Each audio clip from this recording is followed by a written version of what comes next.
Mayor Teddy jadi apa di kabinet Prabowo Gibran? Sibuk saat Presiden terpilih panggil calon menteri.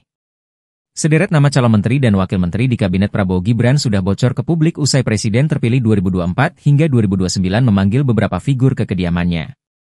Ya, suasana kediaman Presiden terpilih Prabowo Subianto sejak Senin, 14 Oktober 2024, hingga Selasa, 15 Oktober 2024. Lebih dari 100 nama datang untuk menghadap Prabowo guna menyusun formasi kabinet mendatang. Berbagai figur itu dipanggil untuk menjadi menteri, wakil menteri, hingga kepala lembaga.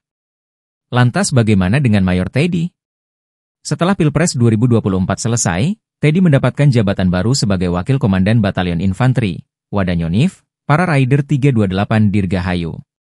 Jabatan itu diberikan berdasarkan Surat Keputusan, SKEP, Kepala Staf Angkatan Darat, KSAD, nomor KEP 137-2-2024 tertanggal 26 Februari 2024.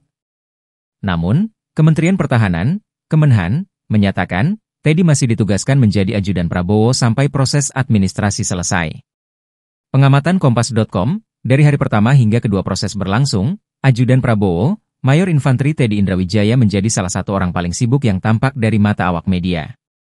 Pasalnya, Teddy menjadi penjaga pintu di kediaman Prabowo di Jalan Kertanegara 4, Jakarta Selatan, selama proses itu berlangsung.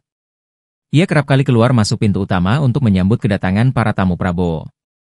Teddy jugalah yang mengantarkan para tamu itu keluar kediaman Prabowo sebelum akhirnya dicegat awak media untuk dimintai keterangan. Selama 2 hari, Teddy juga selalu mengenakan pakaian berkerah, berlengan panjang, dan berwarna putih.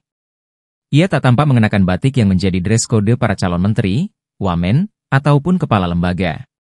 Padahal, sejumlah ajudan atau penjaga keamanan Prabowo selalu mengenakan batik. Tak hanya bertugas menjaga dan mengabsen para tamu penting Prabowo.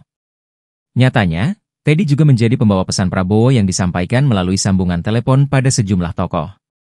Hal itu selalu disampaikan oleh para figur yang ditanya media, setidaknya tentang kapan mendapatkan kabar untuk segera datang menemui Prabowo di Kertanegara. Menteri Koordinator Bidang Perekonomian Airlangga Hartarto dan Wakil Ketua Umum Partai Gelora Fahri Hamzah pun mengaku datang setelah menerima pesan dari Teddy. Sementara itu, Fahri yang datang sebagai kandidat wamen mengaku tiba-tiba ditelepon Teddy dan tak sempat membeli baju batik baru untuk menghadap Prabowo.